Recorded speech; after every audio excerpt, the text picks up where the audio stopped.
Larry, in fact, is here from Texas. And William, I'm going to kill you. Ramsey is out in California. And guys, thanks a lot for coming on. I'm so sorry. I was like rushing around. I had family stuff to do. I know. And I tell you what, it happens. And it always happens to me. All right, look, we thought we would go. I don't think this is the first time, if I recollect, that I had to run back and get on the phone. So I apologize. It's the second, but who's counting? No, I'm pulling your leg, really. Honestly, I'm glad you guys are both here. We decided to go live with one of these episodes from the series Larry's doing, We Are What We Hated, with the thought that if some people had questions or comments, this would be a good time to do it. Otherwise, we're kind of like in our own little hermetic 2- or 3-way conversation, and I just thought I'd open it up for that. Thought this might be the best time as well. Big Jim out in Illinois, thanks for everything once again. Good to see you. And we're going to pick it up pretty much where we left it off with William and Larry, with the occult side of Nazism, and that embraces a lot. Folks, I'll tell you right now, if you are given a call, you can do that. Give us a half hour if you would.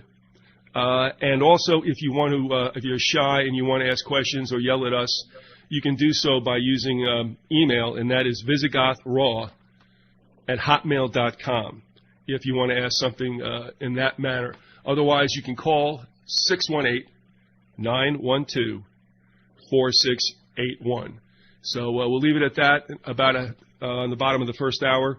Give us a little running start, and then we'll entertain any kind of comments, or almost any kind of comments and questions. So, Larry, if you want to take it away, I think what you told me was to go off into a corner of the room and not break anything, right? Just don't touch anything, Viz. It's your show. No, I talked to William, corresponding with William, and I thought that this show we would continue. Obviously, William's written a book about Crowley and his influences, and I thought we would continue that. We'd call it, Children of the Beast, and that was the title that William proposed. I had one thing to read before we got much farther, and I'll try to make it as brief as possible. It's from a book called, from John Simmons, called Medusa's Head. It says Crowley's involvement in espionage on both sides of the First and Second World Wars. He worked for both U.S. and British intelligence, writing deliberately absurd, counterproductive German propaganda during the First, is well known and presumably well documented. Nevertheless, it's extremely difficult to find any author anywhere who will admit to Crowley's involvement with Hitler, despite the fact that Crowley himself confessed, or more accurately bragged about it, to his associates. The fact remains that at the deepest, most occult level and behind the political facades and a theater of war performed for the public, the most powerful factions, occult and economic, of both Germany and Britain were not enemies, but allies bound together in one great war for the conquest of men's souls and minds. This in itself makes it highly probable that Hitler and Crowley would have met, and that some relationship existed between the two men of such different characters, but sharing a similar obsession. In order to qualify such off-the-wall remarks, we need to take a brief excursion into the philosophy of war. All warfare must be understood first and foremost as internal warfare, hidden, domestic, and cold, of which the external, overt, and heated warfare between nations is no more than an outburst, a brief orgasm, if you will, after years of foreplay. Wars are never won or lost. They are merely negotiated, and World War II might best be seen as the greatest business deal ever accomplished. As a battle between good and evil, or justice against crime, it was but one more in a long series of hollow dramas engineered expressly for the hoodwinking of the masses. It seems likely, however, that Hitler, in his bid for world domination or destruction, lost his head and alienated the very powers that put him in place to begin with. He became an unmanageable element, if not an actual embarrassment, and so had to be removed. It's possible even that he was guilty of betraying Chamberlain, and later Churchill, as much as he was Stalin, by setting his sights on the whole of Europe, and so banishing all possibility of an unholy alliance between the two powers. Ideologically, they were perfectly compatible, however, and the same might be said of the U.S., which also only entered the fray when it became completely unavoidable. Hence, history was denied Hitler by his own excess of zeal and lust for power. At the same time, however, in all appearances aside, his defeat was anything but total. In truth, Nazism was as much a global phenomenon as Christianity was 2,000 years before, and there was little likelihood that a minor setback such as the collapse of the Third Reich would quench the raging ideological pseudo-religious thirst and fervor of such a movement.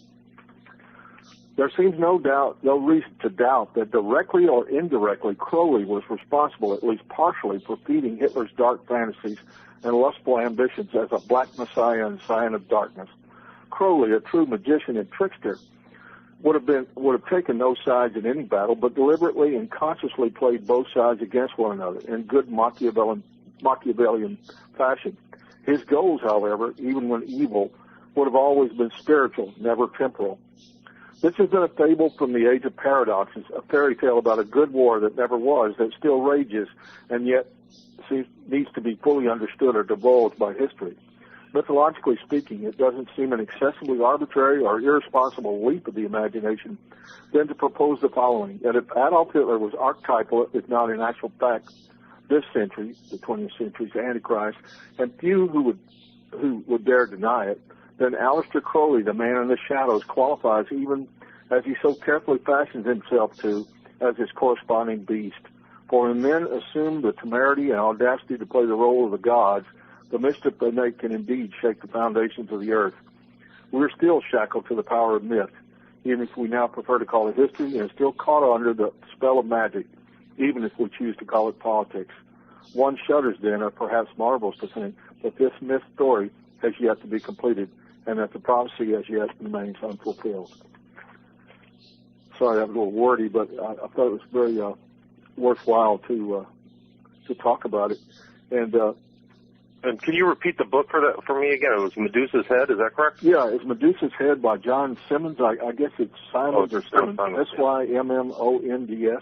Yeah, and that's also a biographer of Crowley. Oh, I didn't know that. So, yeah, Simons wrote a book on Crowley as well. So it's also a book by Sigmund Freud. But yeah, Simons was, I think he was one of Crowley's. He was supposed to be responsible for Crowley's writings after his death. I think at the in his will he dedicated or gave his writings to Simons, and Simons wrote on a variety of different subjects, but that was one of his works.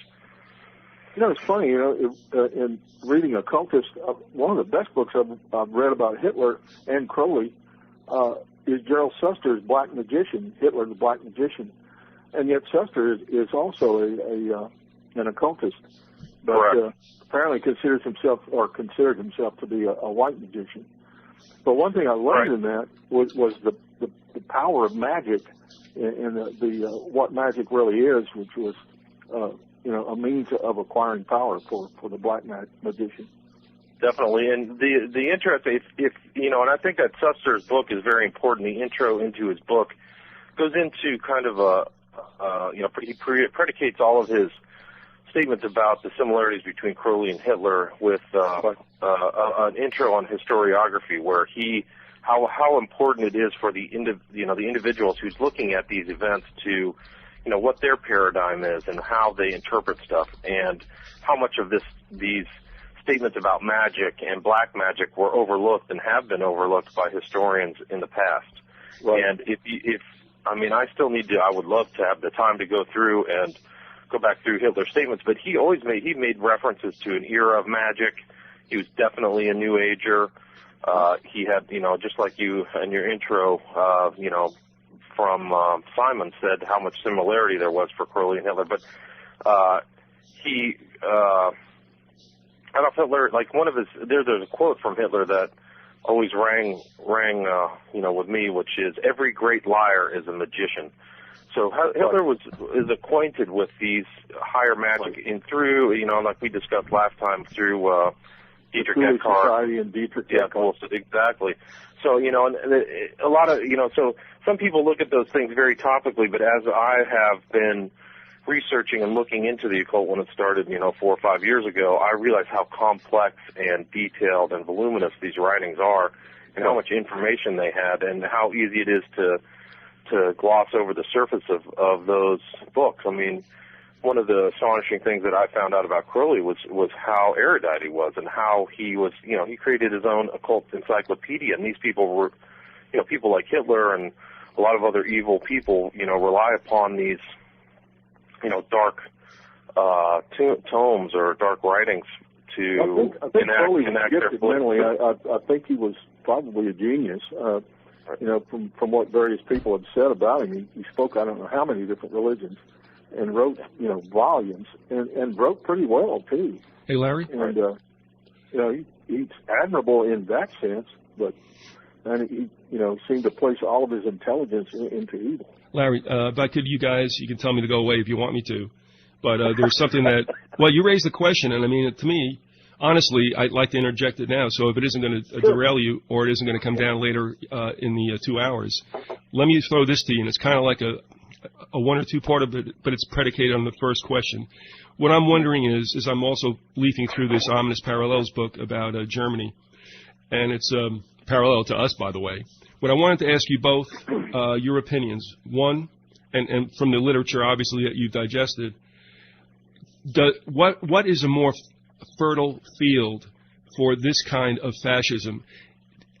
Supernaturalism seems to always have a role in something like this. And I'm wondering, what do you think is more accepting of this? If you're in deprivation or if you're in decadence? And I'll throw it to you first, Larry, and then over to William, if you don't mind. Well, I think decadence would describe, what's happened in American culture, and one of the leading factors toward fascism. I mean, you could go down the list of popular musicians. Jimmy Page is one, Ozzy Osbourne, Marilyn Manson, Kurt Cobain. I mean, it goes on down the line of all these different people. Well, you could throw Madonna in there too. These people have all been influenced by Crowley and Satanism, and I think our general culture has been influenced by that. If you look at the names of a lot of or the music and the lyrics of a lot of popular groups, it's like a culture of death. There's a great deal of the occult and imagery of death and evil involved there. And I think that's insidious. I think that's filtered into American culture. As far as deprivation, yes, I think the economic system in recent years, especially after the bailout and the big Wall Street ripoff of 2007, 2008, I think we're just right on the beginnings of a depression, and that's going to exacerbate things too. But I don't know if either one of them has more weight than the other. I think they're equally heavy in a kind of a double whammy on the American people, pushing us further into a proto-fascist state. William? Yeah, I definitely agree. I think that I would say that decadence and deprivation are, both useful in any fascistic state. I think that, I totally agree with Larry about the decadence of our present culture, but also, you want to put people in a situation of desperation, and privation that, make them want to rely on somebody else for handouts and for, salvation. And that's always worked in any totalitarian or totalist system. And I think that was why communism was able to have a chokehold on Russia for 70 years, is everybody relied on the party for, their well-being. And, you could definitely, for me, communism is fascistic, even though it denies that it's not. I mean, it was all some kind of oligarchy through the party. There's a small amount, how many people were really in the Communist Party in Russia? It was like 10%. So, these elite parties, and there was a lot of like Nazism, it's a small party. That, well, the only real difference, the only real major difference is the way the economies are planned, but they're both planned economies. The only real difference is in communism, you don't have, supposedly, at least you didn't used to until, recent years with China, but you didn't have, private ownership of the means of production. You didn't have a capitalist class, but you had an oligarchy, running the show in a planned economy. Either way. Right. They had a planned economy in Russia, and then they would take the surplus that was created and sold on the free market, which is just absolutely crazy. You know, they didn't even give it back to the people who were producing it. And it's all headed towards feudalism. I mean, it's just two angles, two ways of looking at driving people into feudalism. That's the way I see it. All right. I totally agree with you. So, I mean, going back to Physigoth's question, I would say definitely decadence and deprivation are both important elements in fascistic social control. The reason I'm asking you both, and I think, you pretty much answered what I thought might be the case, that both in pre-World War II Germany and in this country right now, you could say that both nations had enjoyed a period of surfeit, perhaps decadence. You see what everybody's been spoiled into enjoying right now. However, both of those nations, this one currently, Germany then, went from decadence to privation. And I think that makes a population very, very angry, frustrated, and they look to take it out on something or somebody. Is it a stretch to say, and I'm going to go back the other way, William, to you first and then Larry, are we in a position now where things are getting bad, but there's still a lot of people enjoying the high life out there, even if it's on borrowed time called credit? But nevertheless, are we looking at a position where we're going to be dropped quickly from this environment of decadence or surplus, and through that drop to deprivation, you're going to make a country very, very nasty, quite fascist, and looking for someone to pay? What do you think, William? I definitely agree. I mean, I think that we're in a state of the decadence and deprivation now. I mean, I think that you're looking at people who've been kicked out of their houses by a bogus banking system and financial system, so there's financial fraud. But, you know, people are hurting. I mean, I saw some statistic where, like, half the country is one paycheck away from living out of their car, you know? So it's not like they have this surplus of money.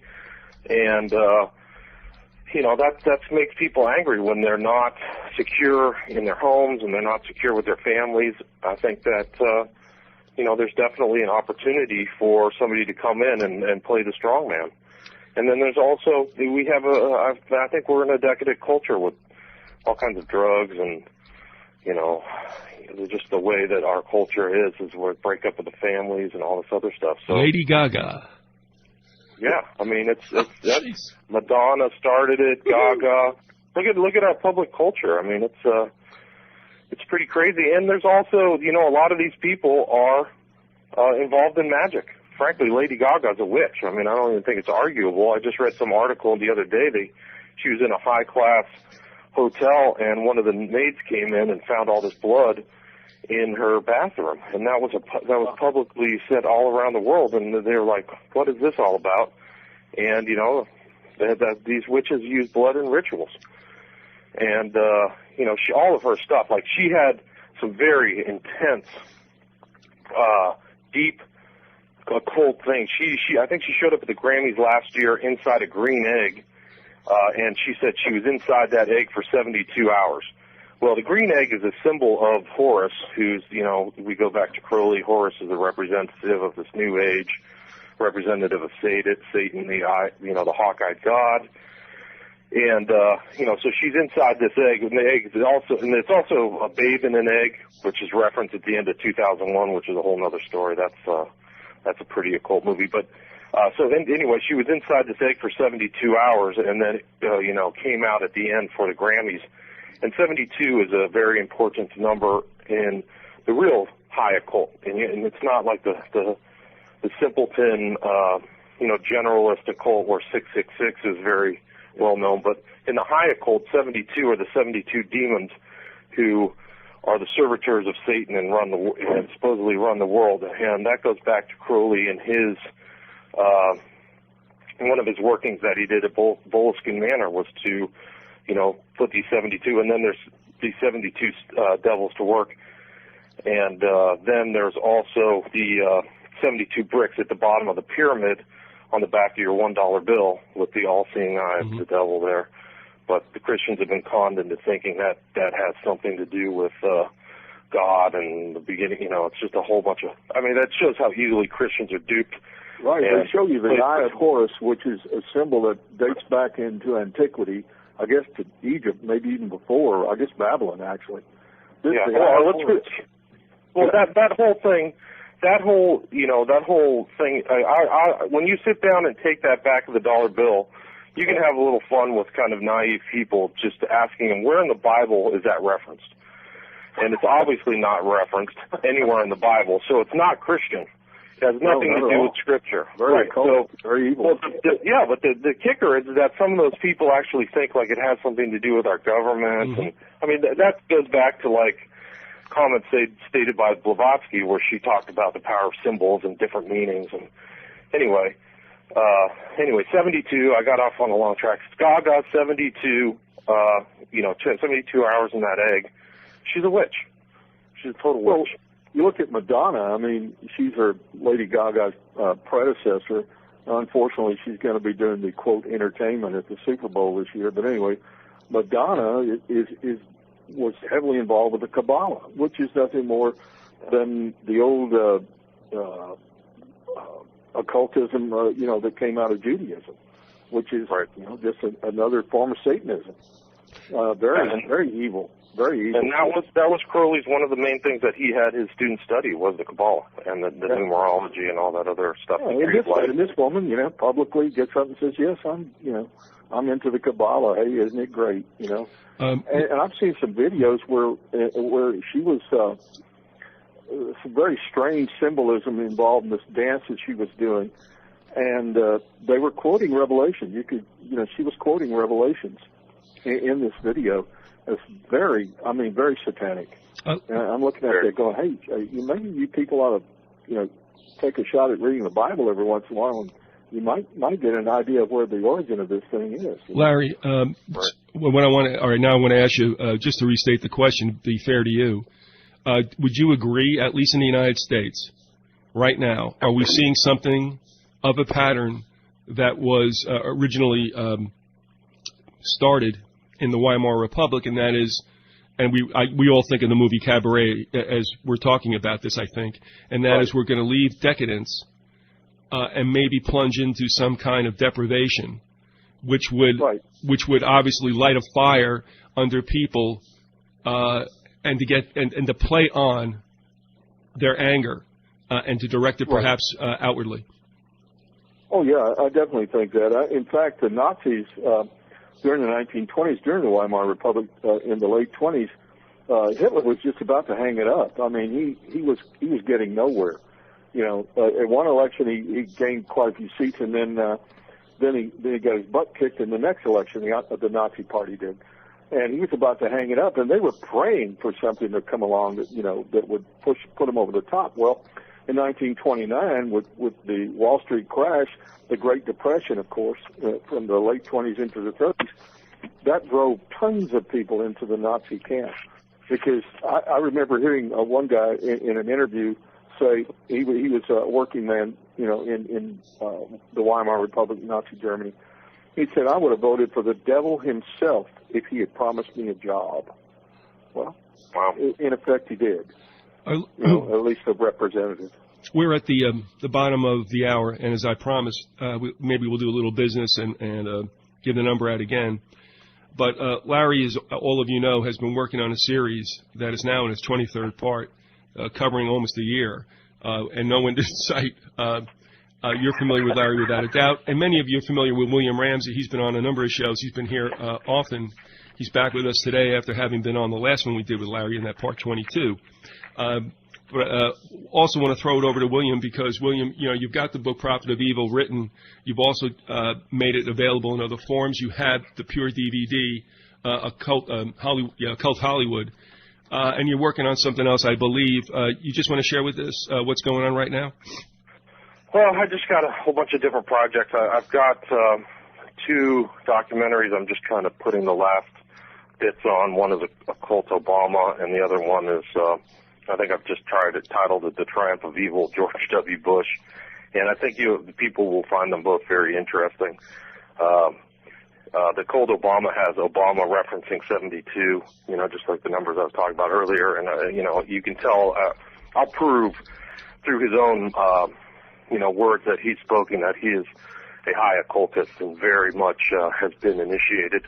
He's definitely a high initiate. And, you know, I'm still working on my next book, which is Children of the Beast, compiling the information, which is going to detail a lot of the followers of Crowley and people who are influenced by Crowley. And I will, you know, lay out some good pictures and evidence about, you know, all these individuals who, you know, saw Crowley as their kind of guiding light, their hero, unfortunately. And those people, you know, just to get a list, is like Timothy Leary, L. Ron Hubbard, the Alfred Kinsey, some of his lesser-known followers like Robert Anton Wilson, Anton LaVey, Jack Parsons, Anton LaVey, all these people, and I'll also detail and organize some of the musicians and more people in what we call entertainment who have been influenced by him, like Ozzy Osbourne, and you know, people that Larry listed off as well. So Black Sabbath and you know, Church, which was an outgrowth of Scientology, was definitely Crowleyan. Oh yeah, oh definitely, no doubt.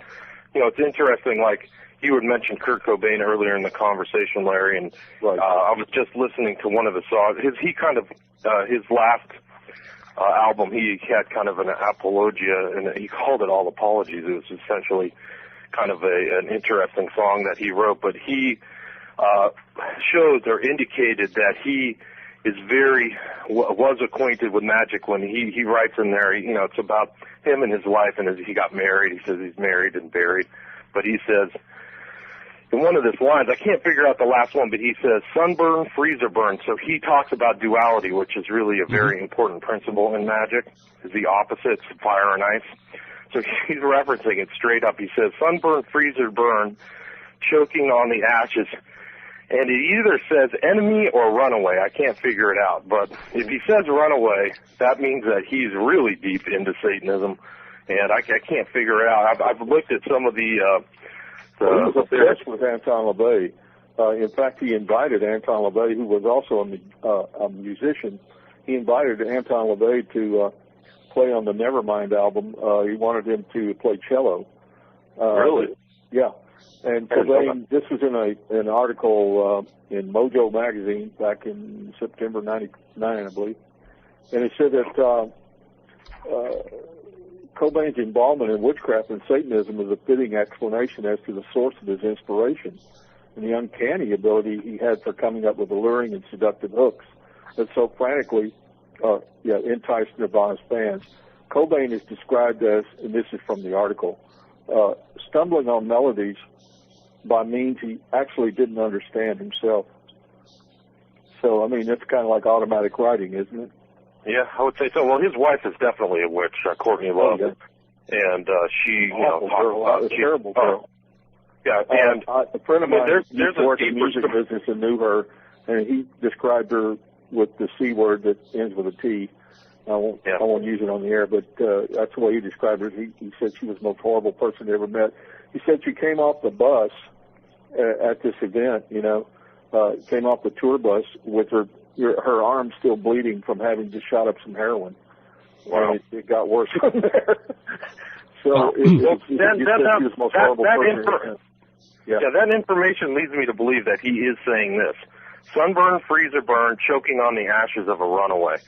You know, because that's what happens when, you know, a lot of these Satanists is human sacrifice and stuff like that. But, and it goes deeper. The story between Courtney Love and Kurt Cobain is very similar to Yoko Ono and John Lennon. Like, she was clearly controlling him. He probably ghost wrote her album, which was like, it was her band Hole. Vince had her dad on in an interview. Oh, yeah. And that was real interesting. I don't remember the man's name, but he was Courtney Love's father, and he's quite a character himself. But anyway, Hank Harrison came on. He said she was awful. Yeah. Well, he said more than that. he really just. I mean, he trashed his own daughter. It was very strange. Hank Harrison is the gentleman. Hank Harrison is his name.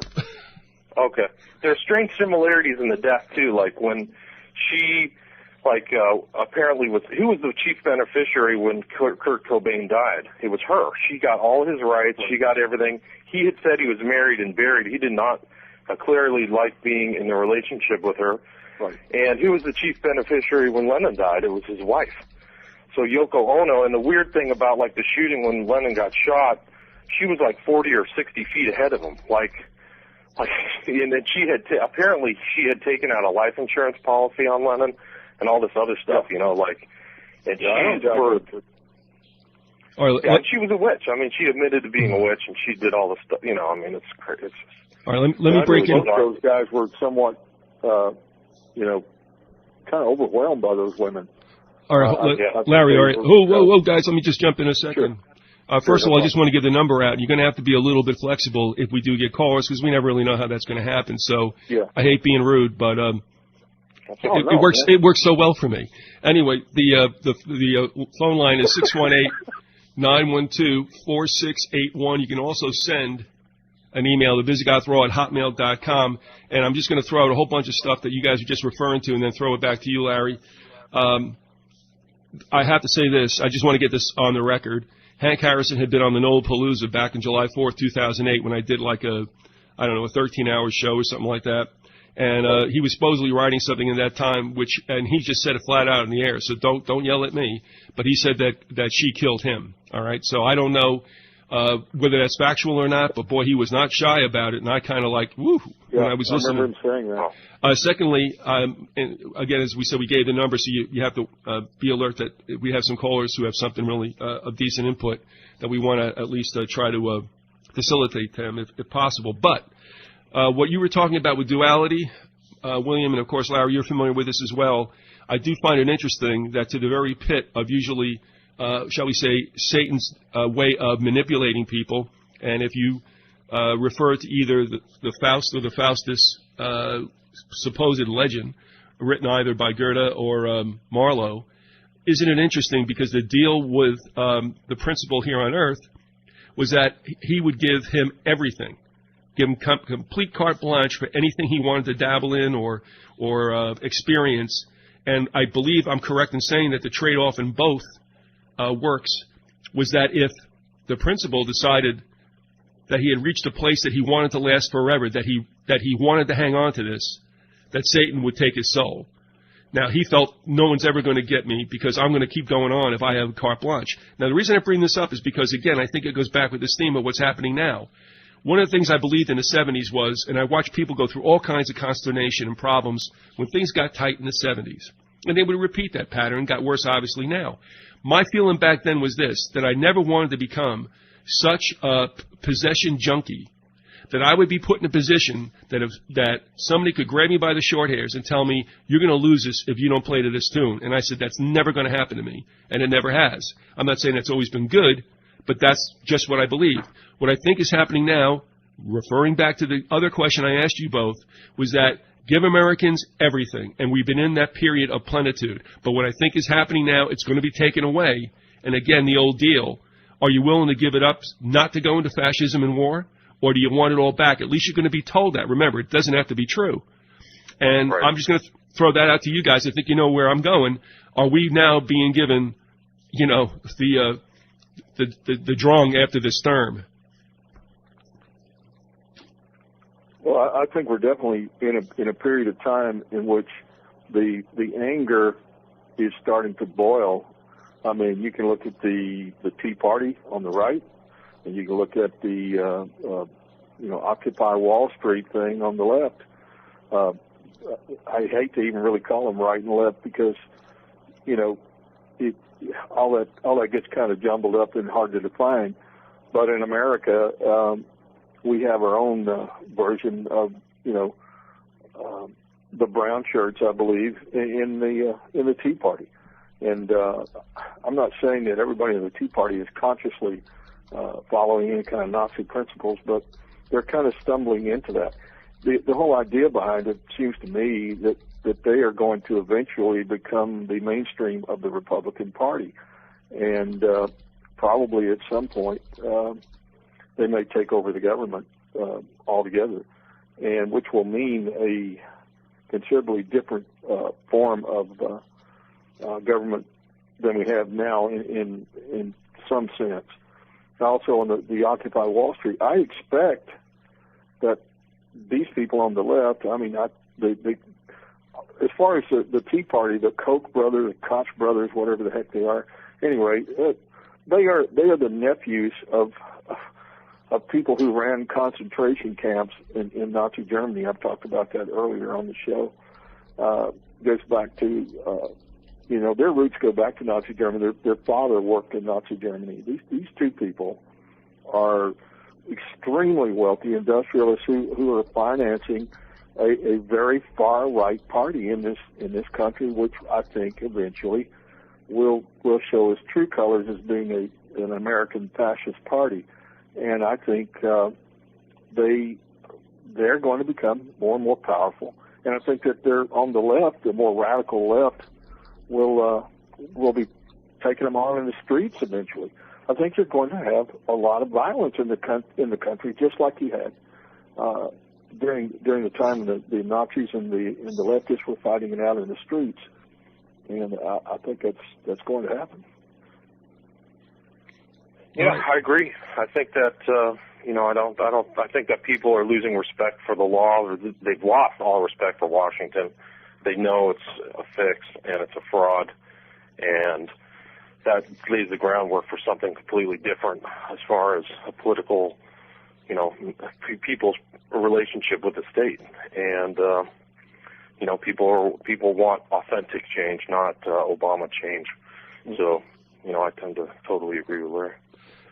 You guys had talked about the part of magic with these rulers, and I was thinking back to what might have abetted someone like Hitler, and I think you guys will agree that, and I don't know that any other culture came up with this first or any other movement, but Hitler's influence was somewhat magnified to the 10th by the use of spectacle, and that's the stadiums, the oversized flags. I mean, overdo everything for the grandeur that it obviously portrays to people. At the same time, it diminishes or diminutizes the person, and that's important too, because you must believe you're worth nothing other than your value to the state. And so, therefore, you have this collectivist head, which I also think is happening here. Maybe we should talk about it. But you also have what I would say was abetting the magic, and that was the spectacle. Now, here we are again with media, which has, can do anything that you want it to do. And can I just throw that out to you guys? And William, you want to take that first?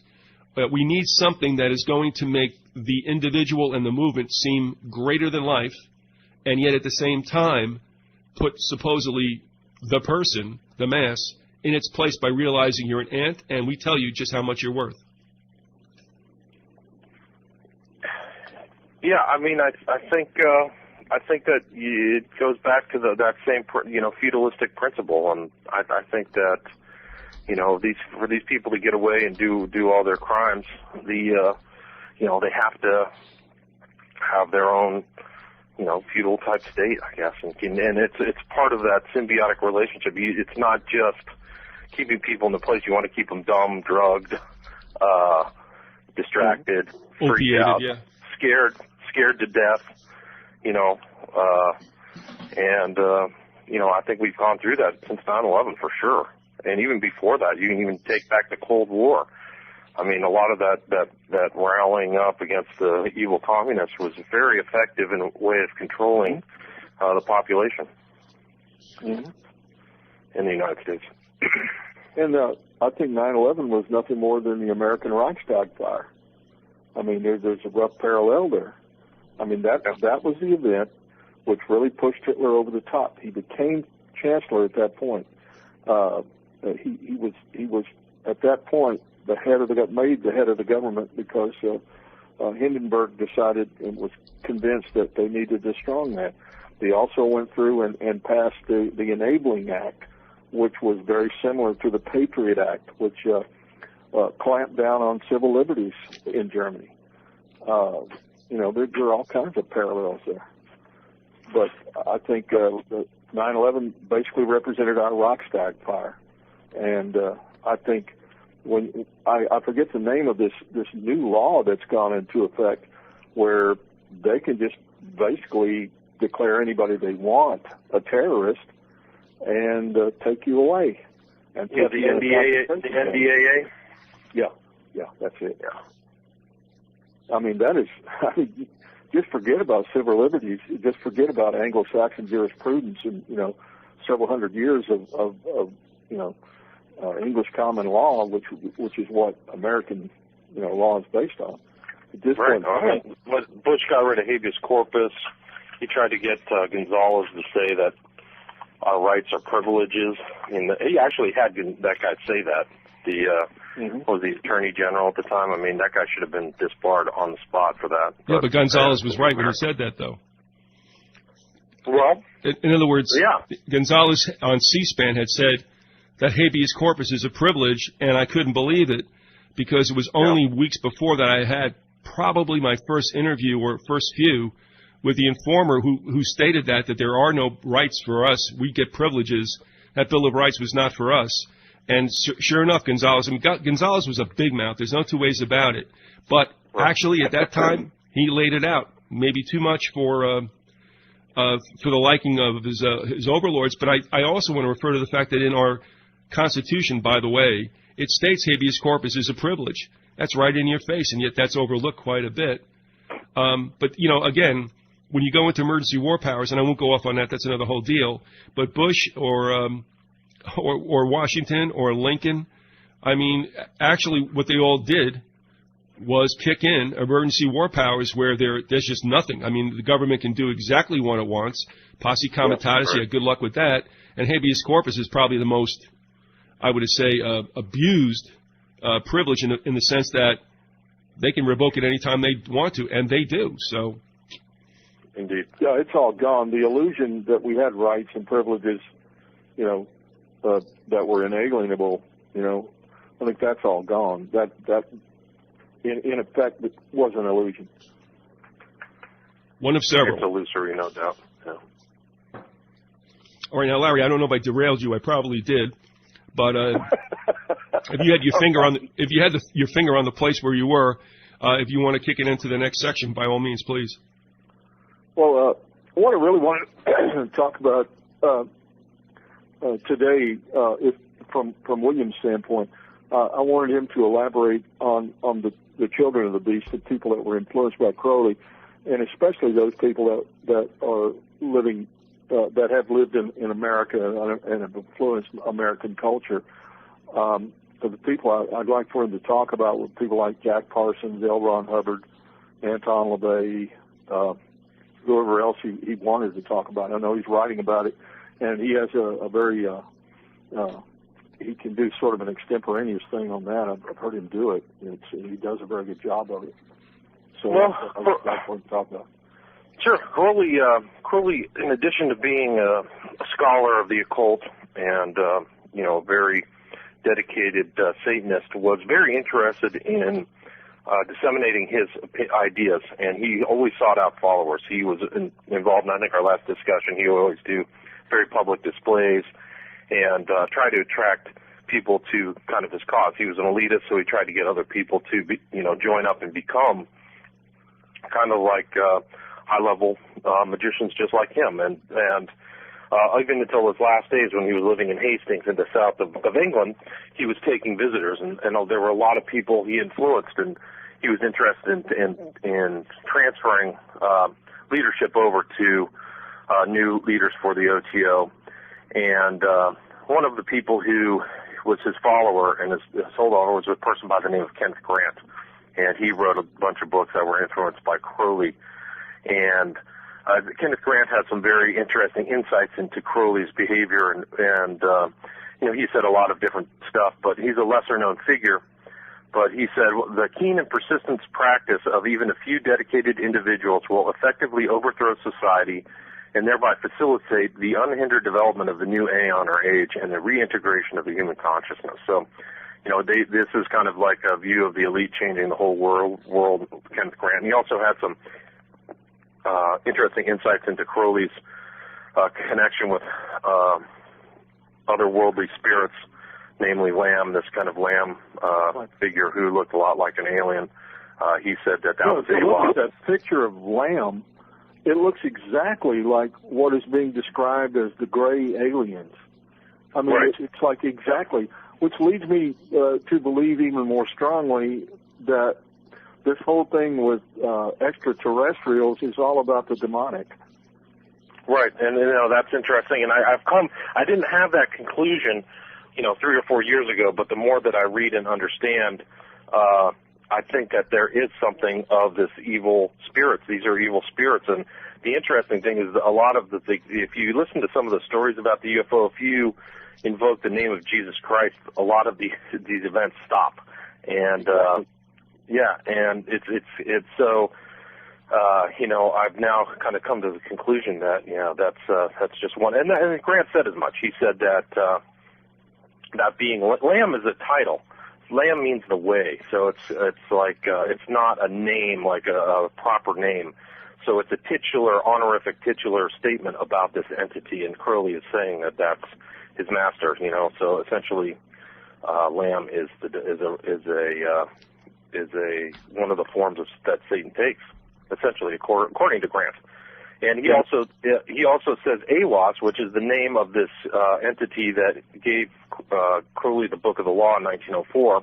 Right. Grant also says that AWOS means the Lord of the Air, and for all Christians who are familiar with the reference one of to Satan's properties, right, is that so? It's interesting that even these Satanists, if you read it, their views of their master conform to the cosmology contained within Scripture. So, AWOS is the Lord of the Air, and kind of thing. He goes on. It says AWOS is Lucifer, and he promises us freedom. So, Anger's kind of continuing that. That was Kenneth Anger, who's another follower of Crowley. Sorry, I thought that was a Grant statement. Anyway, so.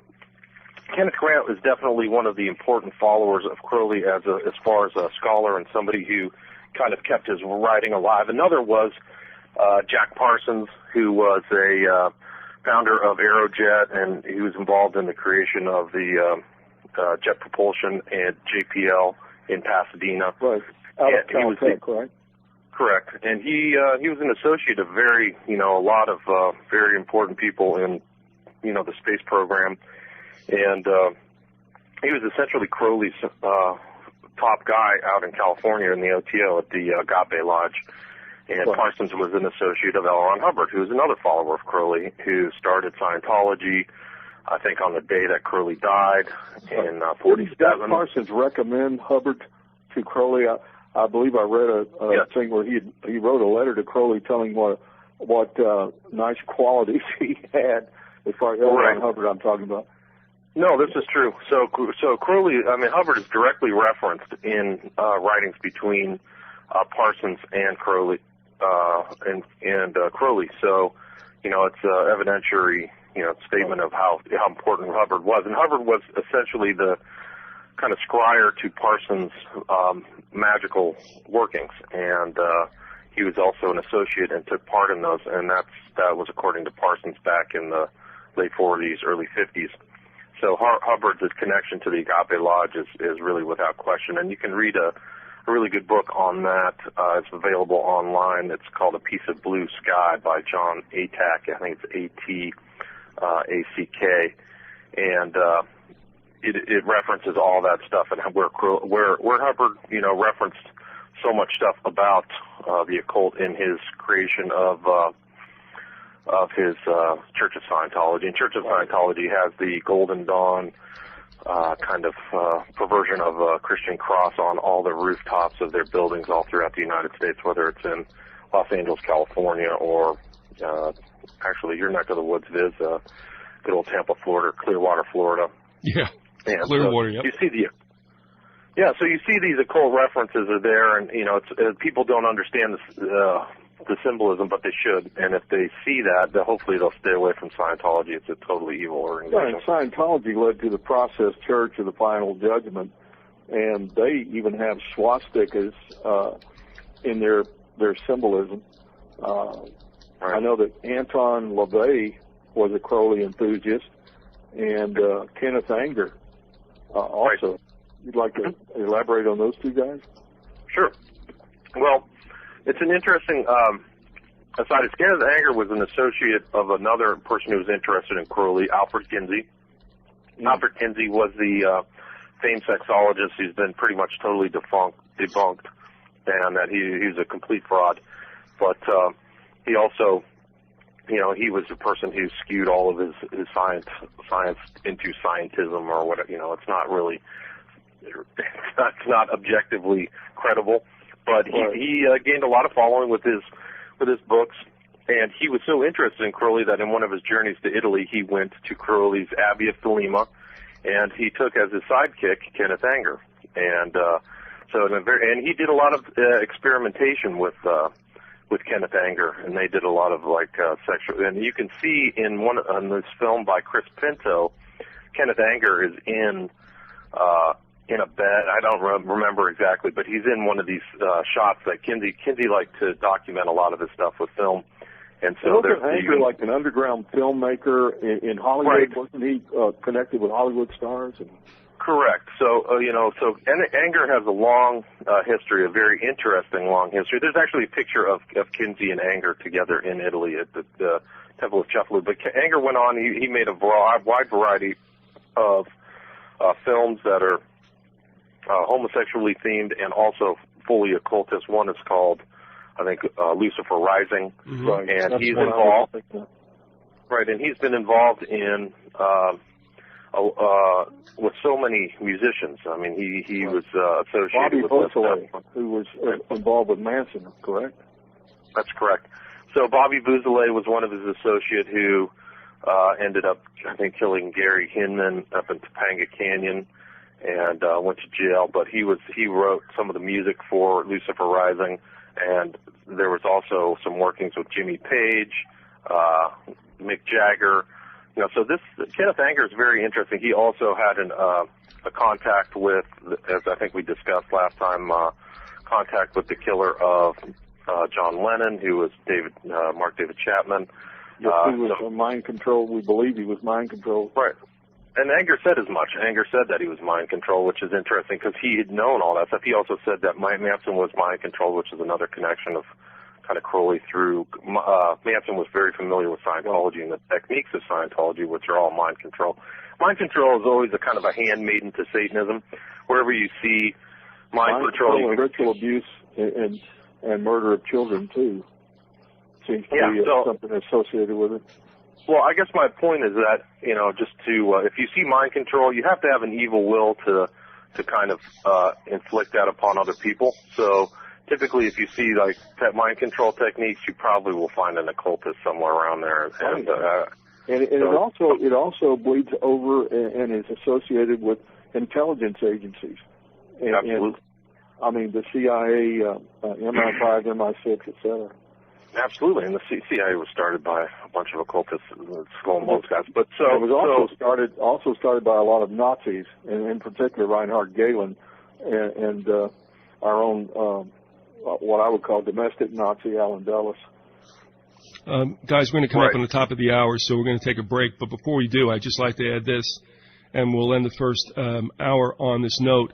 We'll take a break of about 6 minutes, and then we'll be back for round two with William Ramsey and Larry the Contractor Guy. This is from Peikoff's Ominous Parallels. This is somewhat questioning and yet prophetic in the same sense. He writes to close one of his chapters entitled The Ethics of Evil. Twice in our century, Germany fought to rule and impose its culture on the rest of the world. It lost both wars. But on a deeper level, it is achieving its goal nevertheless. It is on the verge of winning the philosophical war against the West, with everything this implies. The ideas of German philosophy have long since jumped national borders and become the trend of the West.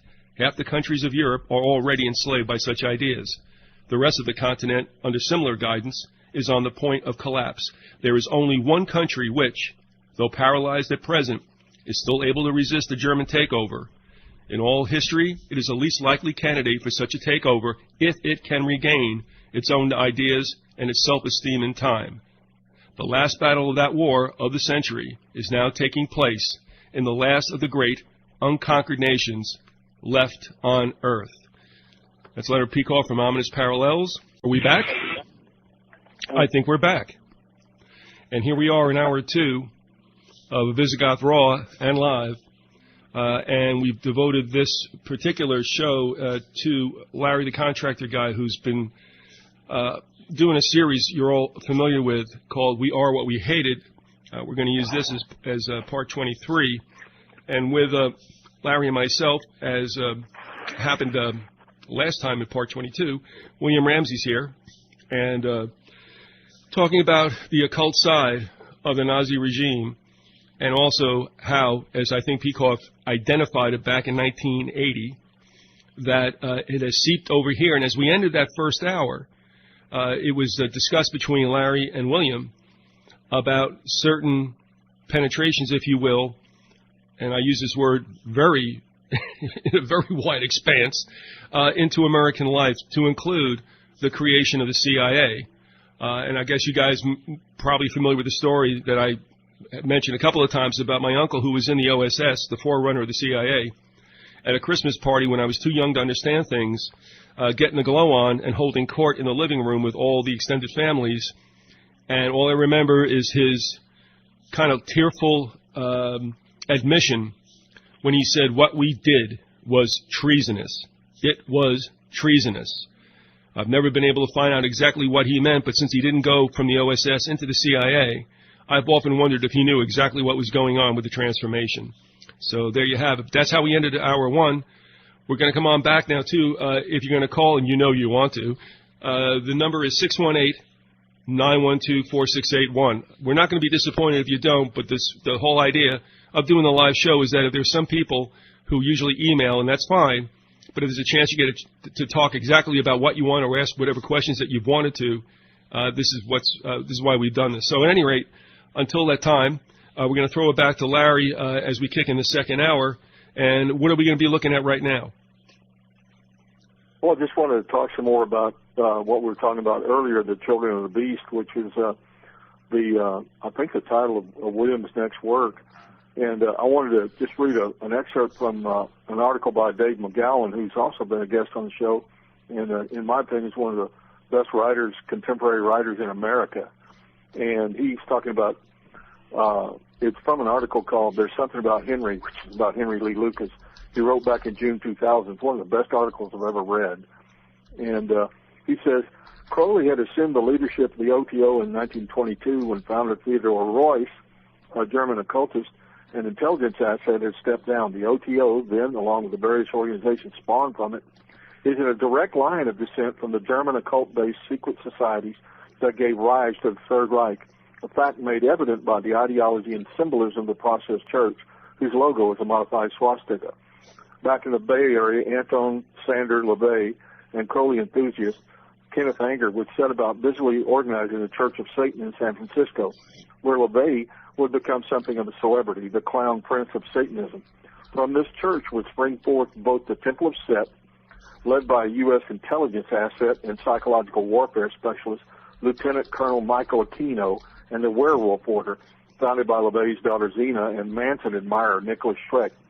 Both these offshoots embraced an unabashedly fascist ideology. The Werewolf Order was patterned directly after the Nazi Front Werewolf Corps, created in post-war Germany to thwart any attempts at denazification.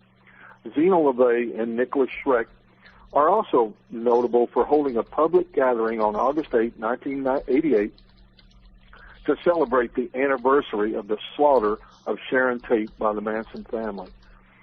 Just kind of threw that in there. Hopefully, William can elaborate a little more on that. And it's just the mindset of somebody who would have a celebration over the slaughter of an innocent human being is just a little bit beyond me. Yeah, it's pretty disturbing. Anton LaVey was, he was familiar with a lot of Crowley writings. He actually had gone over to Berkeley and met with one of the followers of Crowley, Grady McMurtry, who had a personal relationship with Crowley when Crowley was in Hastings, and he didn't quite, he was definitely a Satanist, LaVey was, but he didn't quite gin up to the Crowley version of that kind of thing. Crowley was maybe a little too sophisticated, and these guys were talking about all kinds of different stuff. So that's when he went to San Francisco and started his own view. But there is definitely a correlation there. As far as like the Manson murders, Manson was in jail, and like I stated earlier, he was familiar with Scientology. He was a member of the Solar Lodge. When the Manson killings did happen, McMurtry, this person who I was just referencing, he went to the FBI and said, "We don't know him," which is, like thou dost protest a little too much. Shakespeare. And the FBI I didn't follow up on that story, but they didn't seem to pursue it any further. And, an interesting story about Manson that I just read about one day was that Jim Morrison, who was familiar with the occult, and Dennis Wilson from the Beach Boys were driving down Sunset and gave Manson a ride to Cielo Drive where that murder took place. So if you can imagine that, in all in one car together is Manson, Morrison, and Wilson driving to Cielo Drive before, because Manson was familiar with that house. It wasn't a random, event. So anyway, that's just a little aside. But these guys there's correlations and connections, and there's more research to be done, and a lot of it's very secret. But like Manson's a member of the Solar Lodge. I mean, that should say a lot about how sophisticated he was in his relationship with the other people, and he used all kinds of mind control techniques on his family with a capital F. So,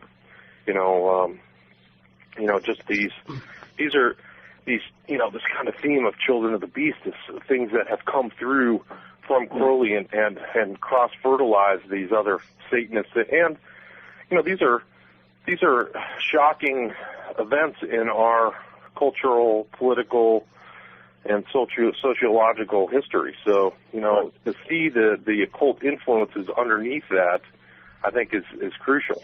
We have There's one person. Oh, I'm sorry. Go ahead. No, Larry. Yeah, let me throw this out there because I think you're going to respond to this. We just got a kind of extensive and intensive email from someone, and it's back to what you guys are just talking about with regard to Manson, Kinsey, and what I would call our junk culture. But the individual writes, in 1773, in Judenstrasse, Germany, 13 wealthy men set forth a 25-point strategy that was to be followed over the next 250 years. Anyway, the 3 points were, and I'll hit these real quick, and then there's a statement or a question afterwards. 1 point, fool, bemuse, and corrupt the younger members of society by teaching them theories and principles we know to be false. Number 2, advocate the use of alcoholic liquors, yes, drugs, moral corruption, and all forms of vice used systematically by, quote, agenteurs to corrupt the youth. Use mob psychology to control the masses, quote, without absolute despotism. One cannot rule efficiently. So here's the question of sorts.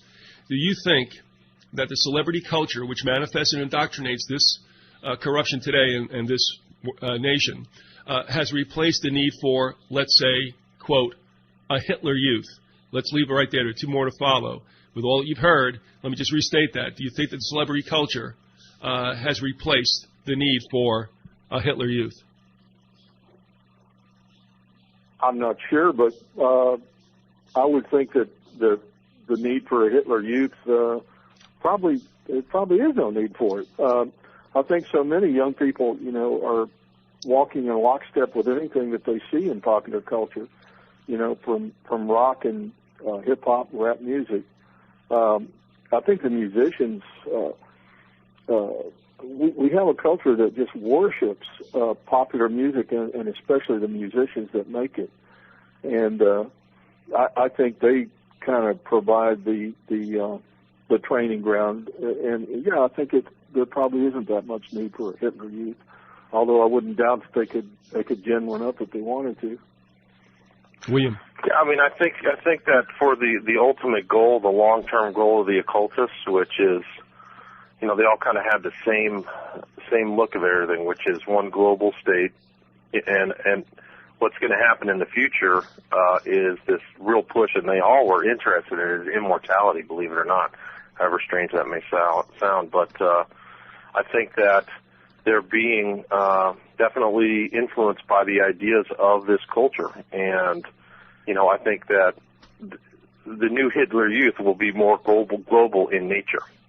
So the Hitler was only able to influence his nation, but in the future, as we move, as society becomes a global culture and the so-called global village, and communication and travel is expanded, these people the occultists are really gunning to raise up a whole new generation of people. So I wouldn't say that it would be the same as, I think to keep that agenda going, which was what Hitler wanted, and for this age, they'll just try to raise up a whole new generation that thinks that really won't know any contradictory information other than these themes or memes that are put out there that are essentially occultic in nature, breaking down borders, the need for world government, World Bank, etc. I can't think of the website right now, but there's a website that shows the connections between the occult and popular music and popular culture that I've seen. And one of the people in it was, we mentioned earlier, was Lady Gaga, who is incredibly popular. And this woman, she was doing all kinds of hand signs and different symbols, and the way she was dressed and the way they had her photographed, the way they had her positioned, etc. Well, she was exhibiting all kinds of occult symbolism. And there's tons of others. Was the website Vigilant Citizen? That may be it, yeah. I think that is. I would suggest taking a look at Vigilant Citizen, because this guy, whoever that is doing a very good job at pulling all the Illuminati symbolism that's been used from cultures all over the world. Right. And it's pretty astonishing to see it. It's not just in the States, but in countries in the, Soviet bloc, Korea, Japan. These people are all doing the one-eye statements. There are references to butterflies, which is like monarch programming reference. There are broken mirrors. There's Two-Faced. There's all the there's a lot of speculation that certain celebrities, musicians, etc., singers like Britney Spears have been subjected to monarch-style programming. I don't know if that's true or not, but they especially mention her, and there's a lot on that website about Britney Spears. And from some of the things that she's seen doing, again, the hand signs and the postures and so forth, it looks like she may very well have been programmed. All right. I'm going to go on with this also because, as I said, these are pretty good questions, and I think you'll appreciate them. Also, I just want to throw out to you guys, not that it's a real big deal, but Angie found something. Talking about the winks and nods that the occult like to engage in, whether or not the masses pick it up or not. And we are aware of it. That just confirms the fact that there are evil people who run this whole show. But did you guys, by any chance, did I send this to you about the video with Donald Trump? And somebody please explain what he's all about. But he's doing some kind of commercial, and he walks down a hallway where all these sheep are lined up, because this is about sleeping in beds and such. And as he walks down the hallway, every sheep that's out in the hallway is numbered, but the only two numbers you can see as he walks down, one is 9, and guess what? The other is 11. Did you guys see that at all? No, I didn't see it, but it doesn't surprise me at all. All right, I'll send that out. That was, it's after the fact, but still in all, it seems like you got 9/11 in a New York hotel, and you have arguably the king of New York City, Donald Trump, walking down the hallway. You know what I mean? And Angie was right on top of that thing. Because, not that she cared, but bang, oh, that looks strange, and there you have it. Yeah, it's not even subliminal anymore. It's up in your face. The occult is just sticking it out there to the public and laughing because people don't get it. And, I guess the old occultists years ago were probably laughing their butts off about the Statue of Liberty and that sort of thing. Now, where it's right there in your face. Now, remember what we're talking about also when she mentioned Hitler Youth, and I would ask people to listen to the interview I did with Rita Williams about her life in Nazi Germany, where she was born in Buffalo, New York, and was like 5 years old. Her father had jumped ship a German ship. He was a chef and didn't want to go back, raised a family in Buffalo, and guess what? The version of immigration at that time, INS, found him, and they all had to go back, and he went right back into the teeth of the Nazi movement. How lucky can you get? But she expounds on what the Hitler Youth meant to them. She does not protect Germany in any shape or form, but I think she gives a very, very accurate account as a child. I mean, you're thinking somebody's like 5 to 10 years old now about what that was like. But where I was going with this is that the need is always for collectivism. You can call it anything you want. You can call it the hive mind, whatever. You can call it groupthink. But people need to believe that they belong to a greater whole that, for the most part, they hope is good, but I don't really think they care as long as they're in the majority. Well, I think that's what rock concerts have become, is hive mind. I mean, I admit it, I've been to a few in my day, where people were so wasted, and, in the course of getting into the music, it was like everybody bobbing their heads the same, and everybody, like, gyrating and, with the same beat, into a frenzy. I mean, it was like a ecstatic experience, with, and it was like a group mind. Everybody, everything melding together. People losing themselves in that, and it's a very powerful thing. All right, William, do you have any input? If not, let me go on to the next question. Next question. Okay. And so, like, I'm just saying that it is important to have a collectivist mentality.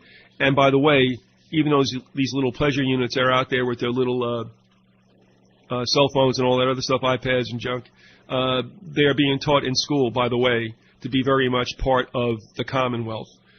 All right, now it said that this decadent atmosphere has enveloped these kids since birth. That's taught them that the world revolves around them. Once taken away, will that facilitate the environment these evil people that obviously our handles dream about? Essentially, is this going to be Nazi Germany on even a larger scale? I'll throw it to you, Larry, and then over to William. I think it will be. It'll just be an Americanized and modern version of it. I mean, it won't be exactly like the German Reich, but it'll be something along the same lines.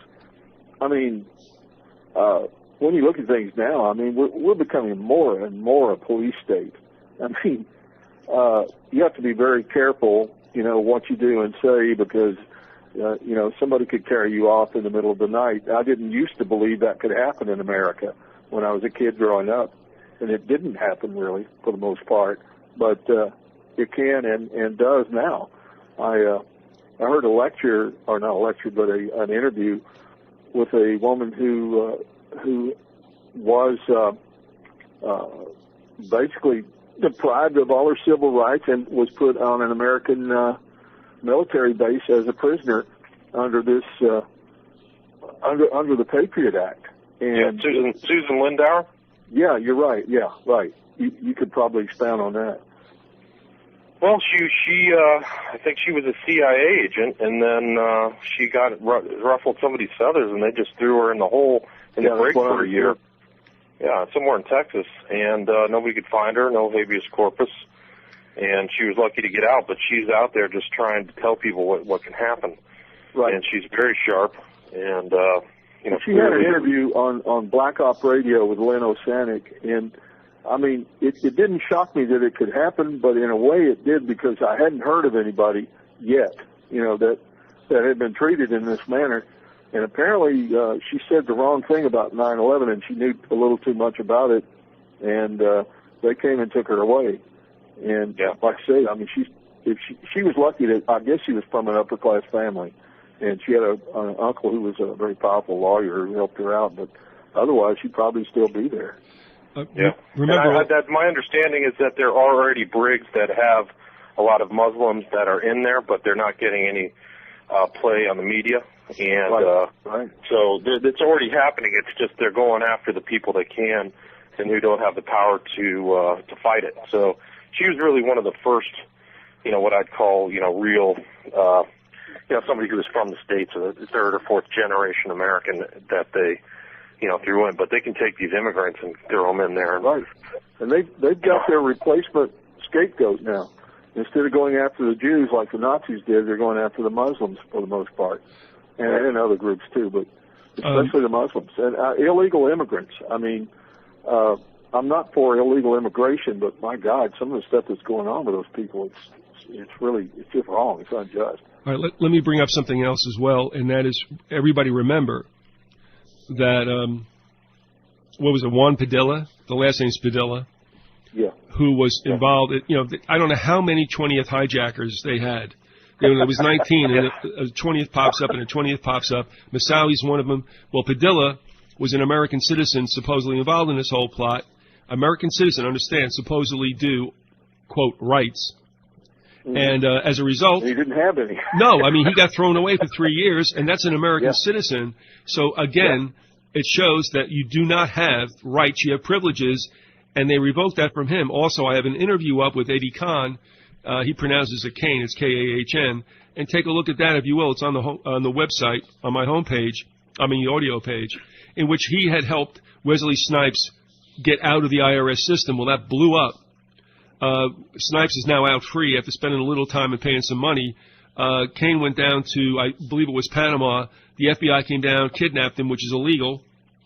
Brought him back to the States, and he's been bounced around the penal system like a ping pong ball. I did a jailhouse interview with him, and I'm trying to find him again with the help of a listener by the name of Kelly to try to get him back on again. Here again, he's never seen his day in court. I mean, there's been no habeas corpus whatsoever. They do what they want to do whenever they want to do it, and that's why I don't want to go off too far on this, but I would say this. There's a lot of 20-somethings and 30-somethings out there who have come upon the informer in Montgomery's work, and they're thinking they're all going to bust the move to become a non-alien resident. And I'm going to tell you this. I don't know why the sun shines on some and not on others. Don't know why the loopholes are there. They'll all be gone one day. But if you want to do that, understand you can be right, and they'll still throw your butt in jail because they can. Just understand that. The other thing I want to bring up to you guys... What people need to understand is that they have no rights. No. I mean, you're going under a dictatorship, and it has all the trappings of a republic. It has all the trappings of civil rights. It's all there as far as formalities go, but they'll do exactly what they want to do. If they want to come and put you in a van in the middle of the night and take you off to a military base and hold you there, they're going to do it. They've done it, and they got away with it, and they're probably continue to get away with it.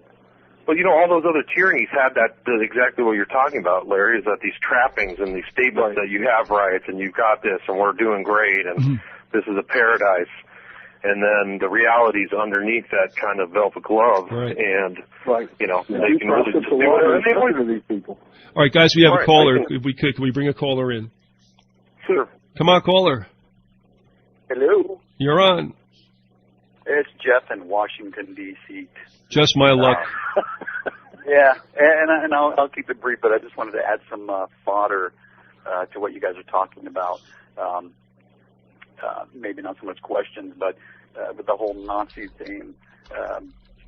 Out at the CIA here in McLean, they have a museum, and in 1997, they opened it up to some journalists, one being a friend of mine, and he went and toured a little bit, and while he was in the museum, he noticed this massive statue in there, somewhere between 6 and 7 feet.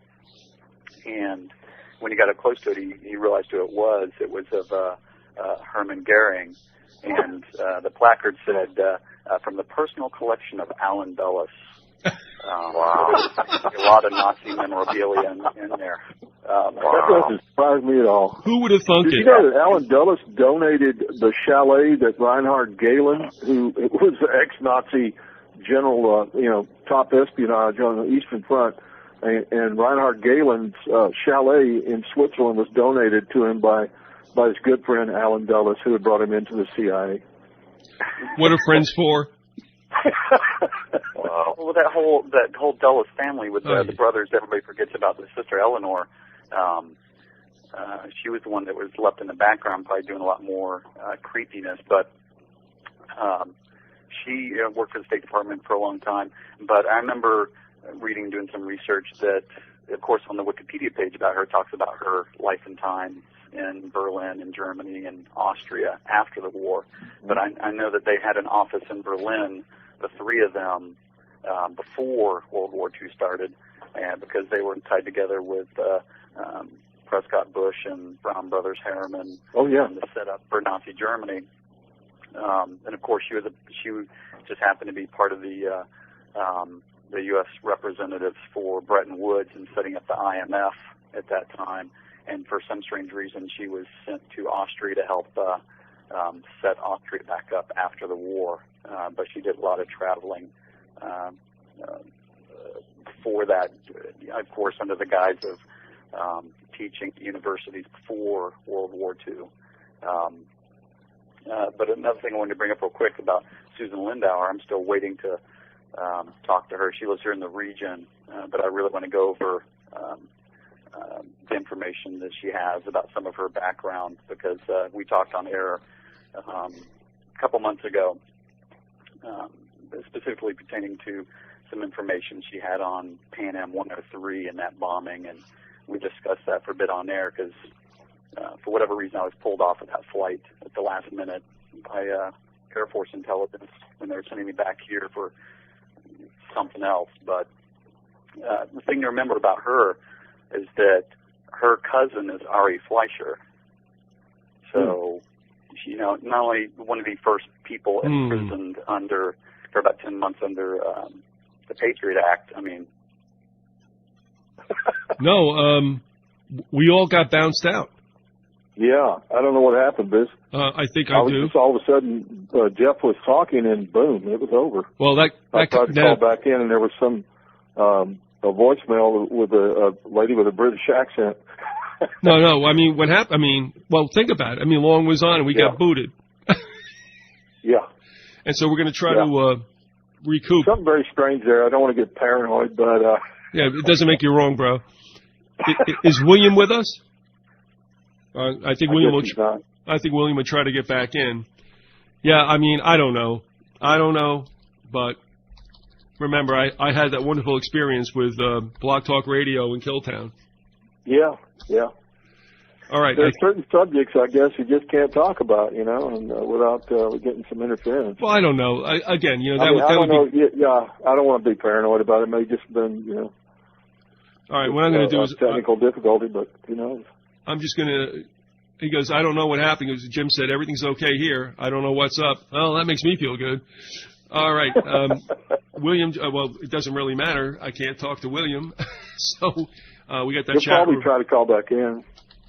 Yeah, I'm gonna. You might hear me clacking right now. I'm telling him to call back in. We'll pick up where we left off, but no, Jeff's got some really good information. I don't know. Who knows? He'll get back to us. Is Jeff gone too? Is he still on? Yeah, he's gone, but he knows what to do. I mean, if he can't get back in, or else he'll just save it for another day. We'll see what happens. He's an interesting guy. He always has interesting insights. I guess with his background, he knows more than the average bear about these sort of machinations within the government. Well, remember too that he had notified me that he was getting, and now we're having feedback. Okay, I'm back. Who's back, All Jeff? Right. Yeah, Jeff. I know that's William. This is Robert. Yeah, William. Yeah. Yeah. Okay, Robert. Thank you. Sorry. Did you guys? Did I get dropped, or did you guys drop? We all got dropped. Okay, I wasn't sure. Except for Hillman, because he lives in Texas. Gotcha. And that's another country. I thought it was me. I was like, God, what the hell? What the heck happened? Oh, live radio. All right. Is Robert there? Yeah, that's me too, but William's my middle name. I'm looking for Jeff Long. I thought he'd call in with another name. We're not being recorded now, are we? Oh, absolutely, but I'll take that out. Unfortunately, there's a whole bunch of people who heard that live. All right, don't worry about it. There's only 2 people in the United States named Robert. You're one of them. Don't worry about it. All right. Anyway, we'll get back on track. If Jeff will call back in, it'll be great, but he's probably the reason why we got dropped. You can't make those calls from McLean, Virginia, bro. You just can't do that. Flight 103. They may be monitoring these conversations. I want to. I'll end with this. If Jeff calls back in, great, because I still have questions backed up, guys, and they're good ones. But the last comment from the individual who had sent a rather extensive email was, a quote. I'm not really sure where that comes from, but it says, "Bring about class wars by substituting the word freedom for faith. The aid of, quote, capital would be, quote, entirely in our hands." I hate to say this, but it sure sounds like the protocols of the elders of Zion. Our Jesuit friends, but, absolutely. Yeah, I don't. We've been all over what that's all about, and it may not be from there. I'm not sure, but it sounds like it. But we all know who really wrote that. So. Well, we got a call, an email rather, and this person has some questions to ask too. But this is a separate email. It comes from Canada, the linchpin of the empire. And it said, I love Canada. Great place. Canada. About the all right, Jeff is back, but Jeff, just stay there for a second. The individual from Canada wrote, as soon as Jeff talked about Ari Fleischer and Susan Linden, how can you get that in the same sentence? Ari Fleischer and Susan Lindauer, you all were gone. Well, we're all back, and the guy who started this is with us too. Jeff, right. Why do you do these things to us? Well, I'll keep it brief so hopefully it doesn't get cut off again. As I look out over at the CIA from here, I can see. And remember, they can look back at you. Yeah. Oh, my God. Period to be a best, eh? Well, yeah. Well, I mean, the show that I did that one night with Viz and the Uticans, I was actually doing it that night from just outside the fence of the CIA that night because I was out there at the farm property, which I just thought was funny. But that was weird. As soon as I heard a pop on my phone, and then the phone call died, and then my connection to the internet died briefly here at the house at the same time. Everything just kind of cut out. Wow. Even though my phone said it was still on, but it is a VoIP phone, so it's not like it's secret classified information that I was throwing out there. Yeah. But I could, but I don't need that kind of trouble. No, you don't. Yeah, I'll let you guys get back to it. It was just, weird. I guess we're just coincidence theorists, that it just kind of happened that way. Well, I told Lady Viz to start packing. We're going to take the beer, the birds, and a couple of suitcases. We're out of here. Yeah. Oh, and that truck. Don't forget the truck. The truck. Yes. I like that old beater truck. Oh, it's the best. All right. All right. Well, I'll let you guys get back to it so that you guys can finish up, and I won't cause the internet to be shut down. Yeah, and you owe me Except for that day that they did shut down my website for 24 hours, but I did complain to the CIA, not to Google and anybody else, but I complained to them, and then they returned my website and my Gmail account set it up related to the redacted news stuff, but they kept my YouTube page, and I still haven't been able to get that back. So, well, that is coming. You owe me an interview too, there, big guy. Okay. All right. Not a problem. We'll see you later. All right. All right. Yeah, get somebody else in trouble, will you? Yeah, DC Roller Girls. That's where I'm going next. I'm going to roller derby in DC. This is the best. Oh yeah. Hey, have you seen the kind of chicks that are in roller derby now? I mean, they're pretty hot. Somebody get a hose. Some of those that I know. The funny thing is that a lot of them are academics around here, and they're scientists. Yeah. I've come to know some of them. I went to a roller derby here in Austin, and man, I was like, it was a hoot. It was fun. Watch it, Larry. Anyway. Watch it. Okay. Get a hose on him. I wasn't going to say anything ugly. Yes, you were. It was fun. Thank you, Jeff.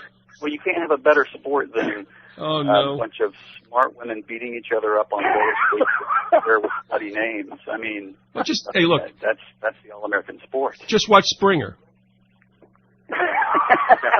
That is the best ever since hockey fights. That's the best. Yeah. Man. Well, all hockey right. fights are great too. I mean, speaking of Canada. Oh, please. Oh, here goes the whole show down the tubes. Hey, who's the best Canadian hockey team? The Toronto Maple Leafs? Oh, God, please, Larry. They're not very good anymore, are they? Are the Canadians any good? Or yeah. I really don't know. They're all good, Larry. Tell us. They're all good. They're Canadian. It's okay. Right. Can we get back to the troubles of the world, please? Canadians. We may need to cross that border someday. By that time, they won't allow us, believe me. And they're working on it right now, and I can't blame them. I believe it.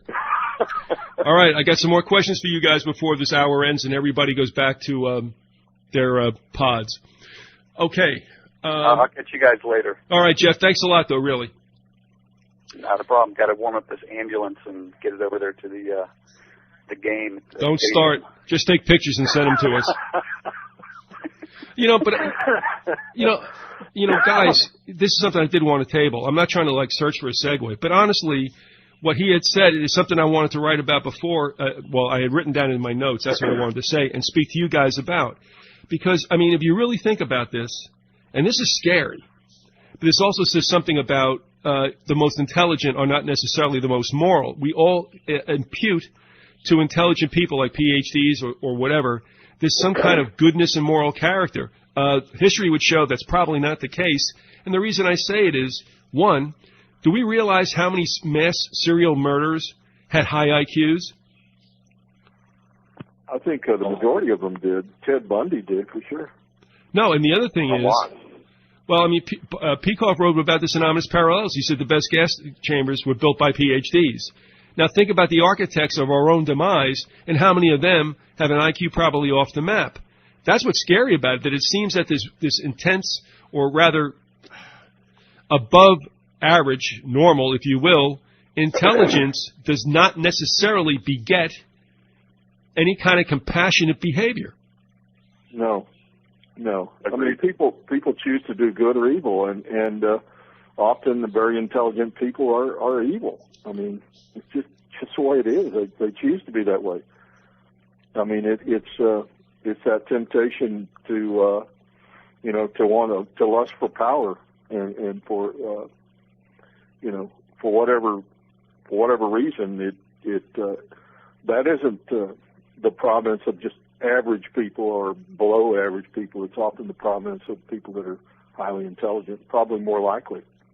You guys talked about this, William. Did you ever find out a number on Crowley's IQ? No, I don't even think they had the IQ test. Probably not. So, it just didn't apply. But, he clearly was able to pass the entrance exams to Cambridge, which sets him at the top after going to the best, private schools in England. And, it's off. He was off the charts. There's a whiff of dilettantism in some of his presumptions to write in Latin and Greek, which he didn't know very well. But, his output was incredible. I still come across places, like even when I was doing some research about him in some of the libraries, that there's pamphlets that show up that I didn't even know he wrote, and I thought I covered most of his work, and he's a very powerful intellect, without a doubt. Now, again, what this other emailer had mentioned, and again, there's somewhat, it's on the periphery of what we're talking about, but when we talked about serial killers, first of all, I'm thinking about those who had in high places in governments which partook in world wars, but also here as well, and we mentioned, Bundy and the boys and such, but now there's something else going on, apparently, and I'm paraphrasing what the emailer wrote, and that is, are we looking, first of all, Manson was supposedly not to be anything exceptional. He might be, as far as I know, an exception to the rule as far as being brilliant or anywhere near it. You guys can fill me in on that. He was a heck of a con artist, and he was able to get people to follow him, so he probably was a lot smarter than we might be giving him credit for. Well, he had a lot of street smarts. Now, we have something going on, let's just look in the last couple of years, where we have these violent outbreaks, Columbine, shootings at Northern Illinois, out in California. Now, are we looking at something different there? Are we looking at a sort of MKUltra victim that's programmed, they throw them out in the populace just to see what it'll do and how effective that their manipulation is? So let's take a look at that. As far as keeping up public fear, William, are we in a situation where we're looking at probably not that intelligent individual, but somebody certainly fertile for manipulation and usage, whether it's as an assassin or a courier or whatever the other uses are for MKUltra mind manipulation? Yeah, I think so. I mean, I think that that's happening. I think that, you know, it started back in the 60s, and the techniques and skills are still there. And when I see people like the guy who did the shooting of Giffords in Arizona, and there was another guy at the Virginia Tech, I think it was.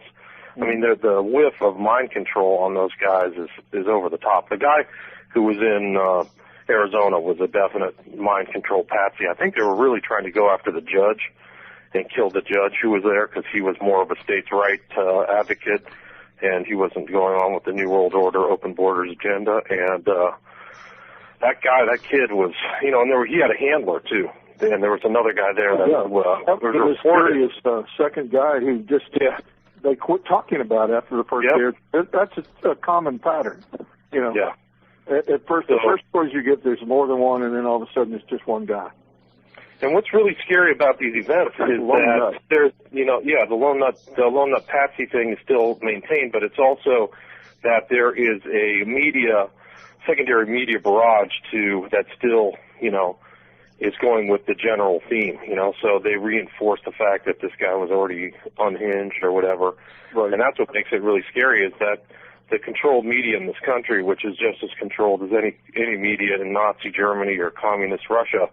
Well, it's like Alan Dulles who talked about the giant Wurlitzer. It was one of the big CIA biggies who talked about the giant Wurlitzer when talking about the American media, whereas basically, you know, we're programming it. You know, we're putting the coins in the slot and they play whatever we want, you know. Right.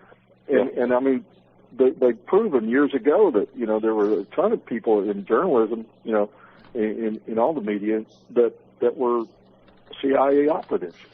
Yeah, they're agents. Yeah, and it goes all the way to the top. I mean, it's hard for most Americans to believe that their media is that controlled and that tightly managed, but the sad reality is that it's managed very well from the top.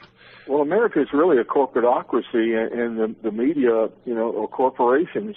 So you're only going to hear what the corporations want you to hear, because agreed. You know. Well, they're the ones who pay. If you pay for advertising in one of the major magazines or newspapers, those newspapers are never going to say anything negative to you. And a lot of those corporations pay for advertising, even if they don't even want to advertise for anything, because they know that buys them a favorable opinion by that publication. You know, so, you know, I've seen like Northrop Grumman just advertise some space plane or some new plane that nobody really cares about, because I know what they're really trying to do is, you know, keep on the good side of that paper, so they'll never say anything bad about, you know, environmental hazards or lousy working conditions or anything like that. And the federal government does the same thing with like Drug-Free America programming. A lot of that is discretionary paying, you know, that the presidential office used for. I mean, it's like $700 million. But the way it's distributed out is that, you know, if you criticize anything about the presidency, you know, they'll use their discretion and remove that advertising dollar from whatever publication it is. And so, you know, that's kind of the sub rosa mechanics of manipulations that's used in the United States. Well, you remember, I don't consider him that much of a great journalist, but Keith Olbermann is an example of somebody who was a little too far left, a little too critical of the administration, and he kind of got shoved out of NBC, and he's now on another kind of an independent network, Current Affairs or something like that. But Olbermann used to really go to the wall. I mean, he made some statements that were kind of eye-opening to me, you know, in criticizing, especially in criticism of the Bush administration. Well, the good news it wasn't long before. And yeah, he's gone. The good news is that he's off ESPN, and I'm really happy. Yeah, he's on True News or something on some station. But going back to your original question, is you know, these mind control patsies. One, if people have any questions or think that it can't happen or these people aren't being farmed, and I do believe that there is a program currently being used. I don't have any idea what its name is, but that are looking for people who are susceptible to mind control.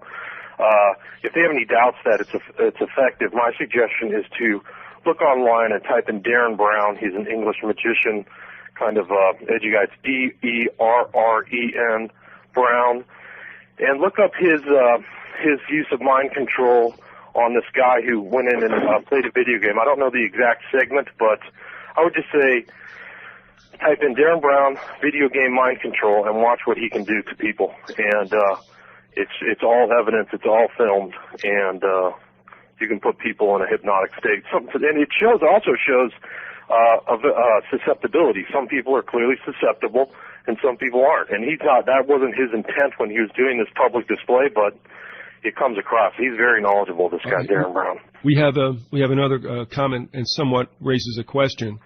Before I get to it, I just want to say this, too. It's funny because we were talking about the impact of spectacle, if you will. And one of the things that has always squeezed me out, and I'm sure it has done to both of you, though we may admit we watch football, one of the things that never sat in my craw very well was what I called a Hitlerian halftime show during the Super Bowl. And I don't think I'm wrong in saying that, Elise. I have never watched one of them. I got no stomach for it. And we're coming up, of course, in about 8 days to another one. But let me get to the email. Terrible Ted Torbich sent this in. And he said, and this is very interesting because I've been wondering about this, and I did write an article for American Free Press last year about this possibility. If you do believe that there's a script that America has to follow, the president that is selected and put in there is the best one suited to implement what section of that script has to go down. And here we go. Ted wrote, maybe you guys could comment on the visit yesterday or today of Old Man Bush and Jeb to Obama in the White House. I see Jeb as a stalking horse for the Republican convention, and while all the other tools occupying the White House are fascist Wall Street puppets, the Bush family seem to be the most overtly Nazi. I have no problem with that whatsoever. And I'm just going to add this real quick, and William, I'll throw it to you, and Larry, if you would do the second response. But I think we all can pretty much equate, with good reason, the Bush family with Nazism.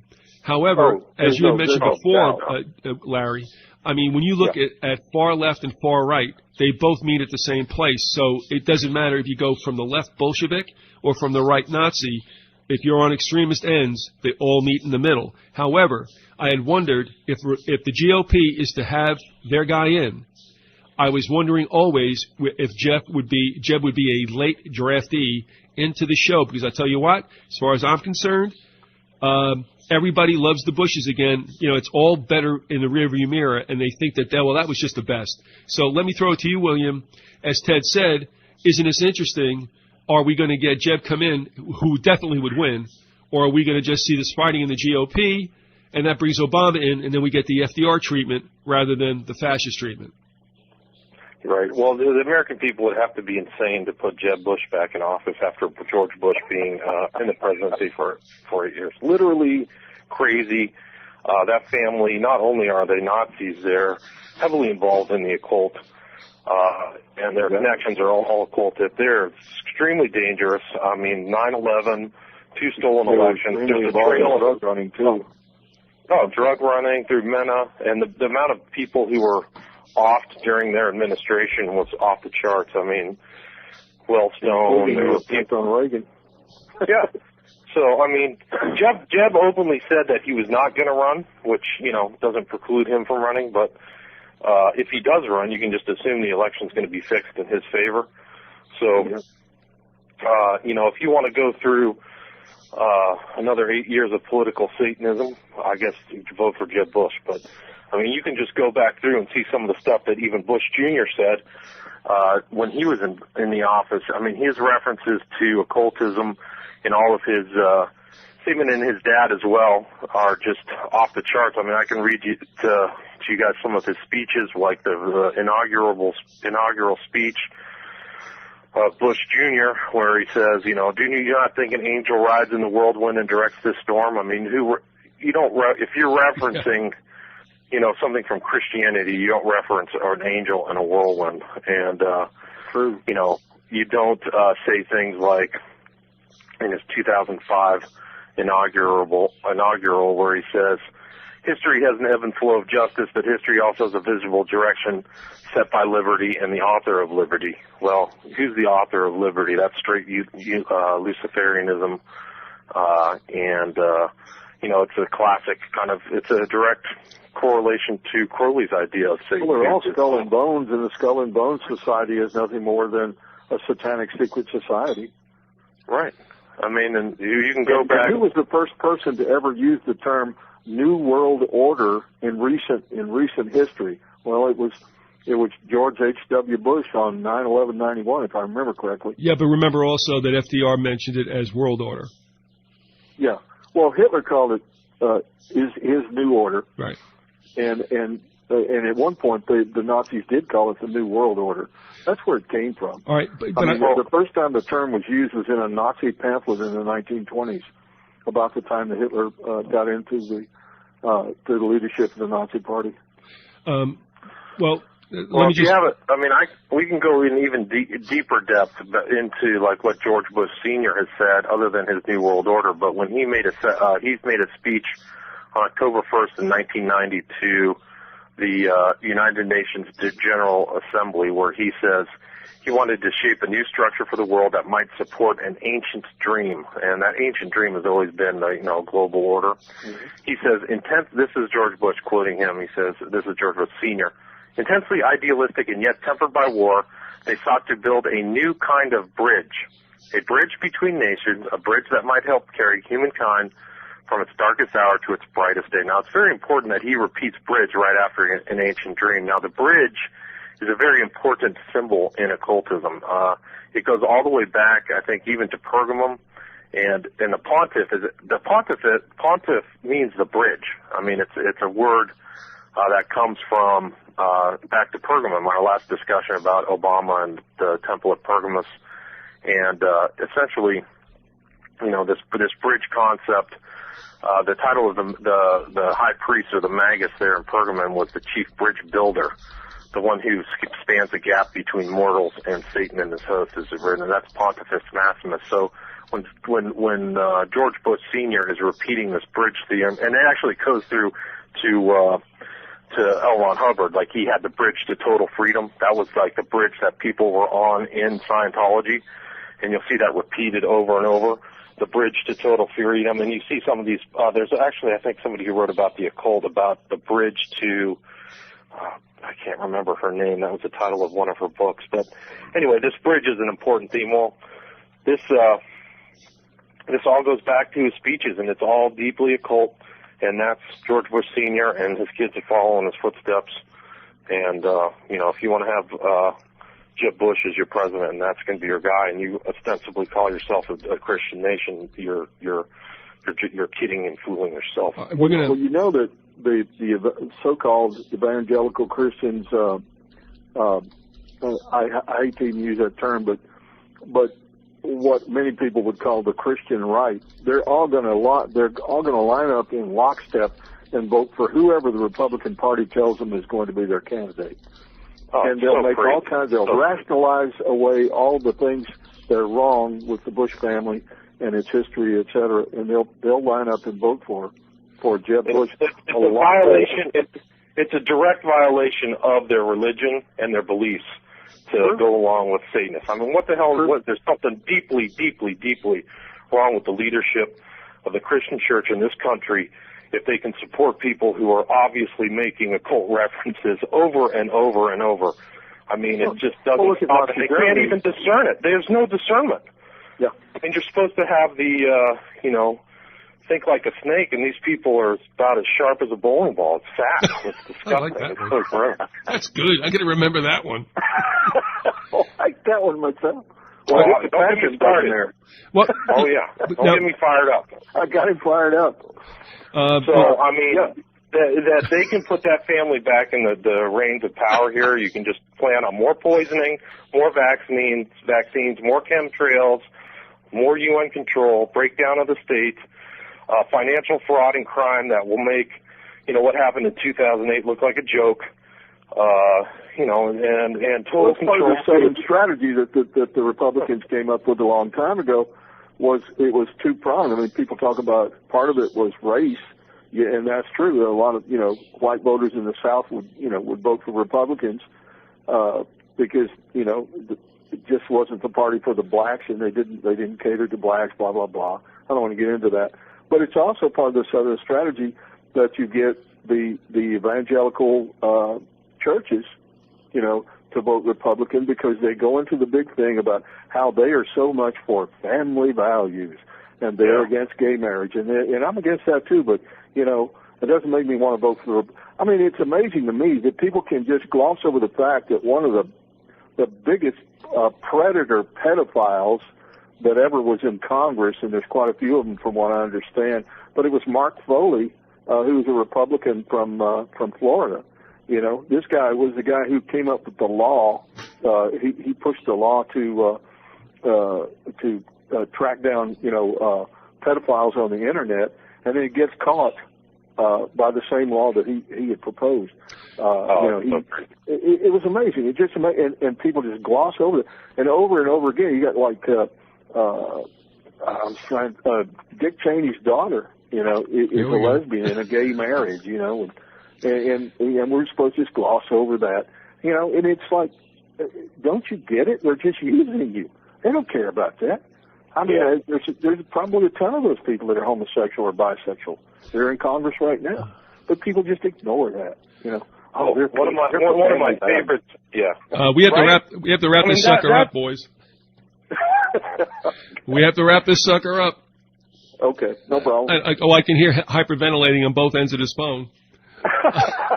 One last follow up with the Ted's email, and I'll throw it to you guys, and then we're going to have to close the sucker out. But Ted followed up and wrote, it's weird how he, meaning Jeb, was completely out of the news until relatively recently, and now he is commenting on the GOP, let's face it, folks, that means God's own party, on immigration, visiting White House with the old man, Dark Lord of the Sith, GHWB. Look, here's what I'm saying. Where we're going. Who they put in the White House to sell that part of the script is going to tell us exactly what emphases there will be. If I'm thinking Obama, and that means we're going to a New Deal a la FDR, Depression, War. If the GOP somehow, some way gets in, then you're going to see more hitting earlier on. But as you guys have all known, and you've spoken to, the Bush family has a very long and a traditional tie to Germany. My point about Jeb was only this when I wrote that article for the American Free Press, and I'm like, look, if you really want the Republicans in and you want to manipulate the electorate, what you got to do is have him run, because, one, remember something, he's a Bush, and look, no matter what you think about it, just give Rush Limbaugh and the other righties there a chance to work this, and they will think that the Bushes are the greatest thing since the Founding Fathers. The other thing is this, and do not overlook it, Jeb's bilingual. Spanish is his other tongue. Well, I don't care about his sex life. Larry, get out more often. That was the only dumb joke I made today. But I mean, remember that every illegal or legal that's from south of the Rio Grande. I see your point.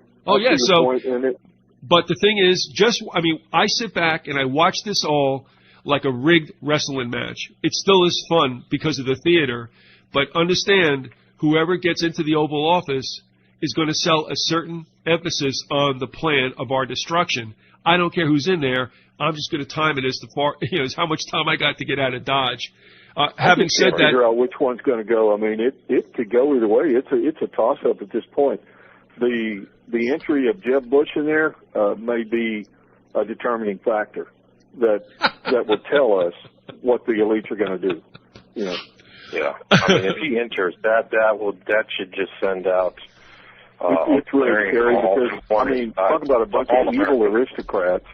I mean, that's what they are. Is a bunch of evil aristocrats. It's never been any different, and it won't be from here on in. I'm going to go around. And the Bush family, there is a pretty credible argument that they are the grandchildren of Aleister Crowley. To wrap it all back up, right. I mean, the story of the mother and where her mother was, the grandmother, in Paris in the Roaring 20s, with associates of Aleister Crowley, is pretty much good evidence. Barbara says the daughter of Aleister Crowley. That is amazing. If that's the truth. If it's true. And the thing is, she looks like him. Well, here's the thing: is that they're all, and then it goes back to the general thesis of my book, which is there's a correlation between the events of 9/11 and Aleister Crowley through numerology: 93, 11, 77, 175. And I mean, you just have all these. You know, when you look at the totality of the circumstances and the facts, it's hard to get away from that position, you know, and for me at least. And you know, there's a lot more. There may be a lot more to the story, to our own history and to American history. At least when you look at what takes place this year, don't get too upset, as I always do. But I mean, just watch how they're going to play the people, because that speaks volumes. Because the whole thing is rigged. And whoever they put in there, like I said, you know, kind of tells us what we can expect for the next 4 years. But certainly, no doubt, we are on very rocky shores, and all this economic chaos and such did not happen by accident. It didn't happen to return us to the way things were. We are on the precipice, whether people like it or not, on something very strange and dark and new. And that's just the way it is. William Ramsey, we thank you for being with us. The website is 911. occult911.org.com, excuse me. Can I ruin that anymore?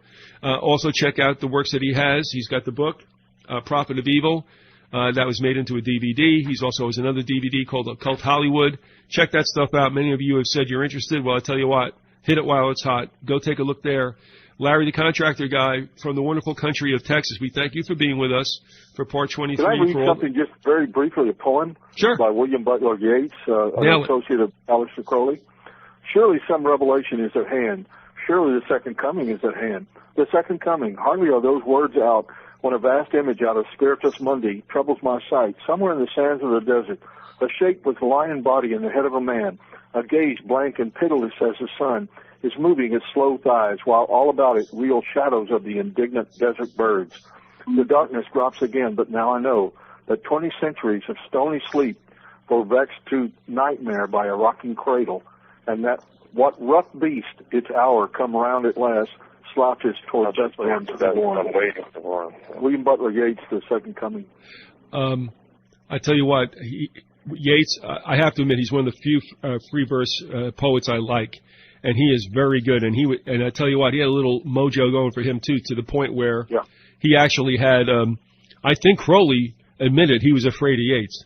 Did you come across that at all? They kind of duked it out, you know, on a spiritual level, and I think Crowley won. I'm not really sure about that. They're claiming to be a magical war. Yeah, claim to have a magical war going on. And remember also that Yeats, during the First World War, was pro-German. So yeah, they may not have been too disparate as we think, but Ireland also didn't want to go with the UK in World War I. But again, there's much more to cover. I thank you guys for coming on. This year will reveal a lot, and I appreciate your input, William. I hope you'll come back again. And Larry, of course, we're going to go on until the end of time, so that's not a problem there. All right. Oh, man. And everybody else out there, I just want to thank you for spending part of your Saturday afternoon or morning, however that would be, with us. We want to thank Big Jim out in Illinois for manning the board. And we'll find out exactly what happened with Jeff Longcold on, or maybe we won't. But, guys, thank you very much. I don't take it lightly. I appreciate your time with us. Thank you. Thanks for having me.